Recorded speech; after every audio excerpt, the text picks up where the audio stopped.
Hello, friends. Are you in your bodies? You are very beautiful.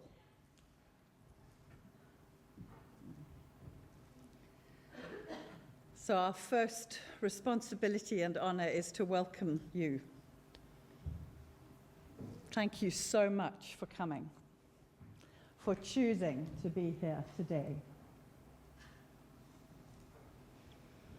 And thank you to our organization, to our trustees, our staff, our faculty, and our ministers who are here in our congregation. Thank you so much for coming. And then to friends and family who have come to witness the enormously simple but profound step that these beloved people are making. Thank you so much for coming. It is such a joy to be meeting in person. We've held 2 online ordinations, which have been astoundingly beautiful. And we also all know that in this experience that we've been through globally for a couple of years, if there's been any value in it, at least the value of us coming back into each other's physical presence is quite extraordinary. So may today be part of that celebration of bringing us back into contact.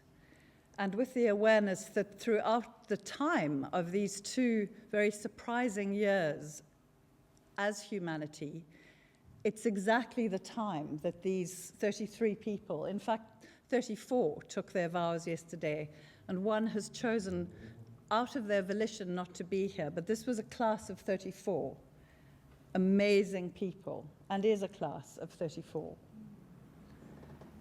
So they have worked through these 2 years, working online when we needed to, meeting in person when we could, filling in all the gaps in between, and making relationship real in the many, many ways that we're given opportunities to experiment with that. And with that awareness, we also know that there are, fortunately, people who are able to gather online with us today.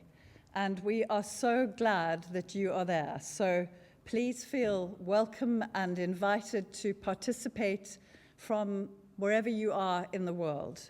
We hope that our celebration today reaches into the corners of the globe that we know are already witnessing this. So, I think the simple thing that I want to say is that OneSpirit's purpose is not actually to train interfaith ministers or OneSpirit ministers.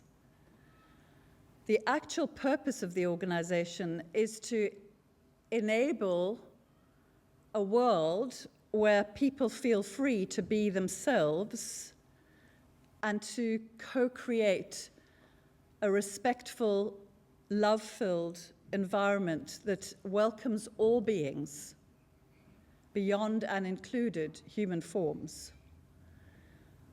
We do that by running an extraordinary training, and there are many other ways that we might express that in the future. So here we have an expression of people who've been through our 2-year training. But their purpose is to take what you have kind of discovered or enabled in yourselves into the world. That is OneSpirit's work, is to be in the world. And the training is a facilitator of that. And the world that we are wanting to be in and hope to create is one that presents,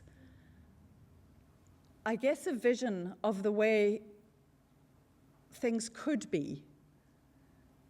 There's no lack of awareness in this room that we are living in a world right now that is fraught politically, with warfare, with divisions, with centuries of humanity's trauma expressing itself. OneSpirit's work is to acknowledge that and to find ways for us as human beings to heal ourselves so that we cannot replicate those patterns that humanity has created from the past. And that is really difficult work. And we know that we fail in our vision. The sort of work that OneSpirit and many other organizations and individuals around the world participate in. We continually can't get it right. However, I wish to affirm the vision that is here, and that we are joined with, again, this sense of so many others. What OneSpirit does is not unique in the world, but it is one of the places where, as Christopher said, the values of beauty and goodness and truth are cherished.